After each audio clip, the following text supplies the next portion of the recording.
Everyone, তো আজকে তোমরা লেগে আমি জীবনের ফার্স্ট আজকে লই আইছি একটা গুদকের রেসিপি।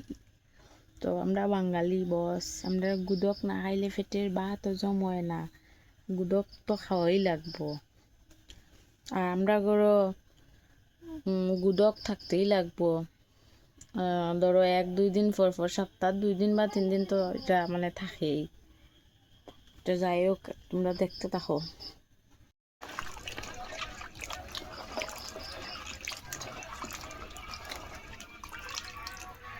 সবজি কাটাকুটি সব শেষ। হয়েছে আমরা গাছের মরিচ, এত বড় বড় মরিচ, কালা কালা মরিচ, এত বড় বড়, বেশি না 3টা দিছি। আইকানের মধ্যে সবজির মধ্যে আছে দেখো বাঁশকরুল আছে, তারপরে তোমার রামাইশ আছে, কারকুল আছে, কাঁঠালের বিচি আছে। আমি কিন্তু সবটা এখানের মধ্যে আস্তে আস্তে দিছি। এই দেখো মরিচটিও কিন্তু আস্তে আস্তে, কারণ এটিরে পরে দিকে মানে পেস্ট করমু, এরকম খাইতে হেভি টেস্ট। মরিচও দিছি আস্তে আস্তে, রসুনটিও আস্তে আস্তে দিছি।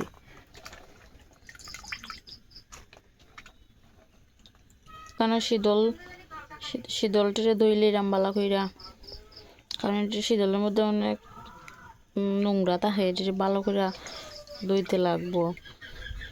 আর অনেকে দেখছি যে মাথা উতা দিলাই, আমি মাথা দিই না, আমার একটা ঘৃণা লাগে। মাথাটারে আমি ফালাই করি। এটা আবার দইমু পরিষ্কার জল।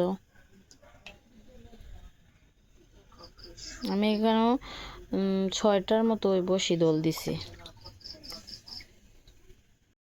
এখানে দেখো বয় দিছি আমি কড়াইটা আগুন ধরাইয়া, আর শীতলটি আমি দইয়া এখানে উফরে রাখি দিছি। বাস, আমি সবজি অনুযায়ী শীতল দিছি। এটার মধ্যে আমি এক্সট্রা কোনো মশলা দিতাম না, শুধু লবণ দিমু, আর কিচ্ছু দিতাম না। পুরা মশলা ছাড়া হেলদি খাবার এটা। বাস একটু জালের পরিমাণটা বেশি, মরিচ দেখতেছো মরিচ দিছি একটু বেশি কইরা। এখানের মধ্যে আলু, বাঁশকরুল, তারপরে রামাইশ, কাঁঠাল বিচি, কারকুল সবটা আছে। এখানে জাস্ট একটু লবণ দিমু।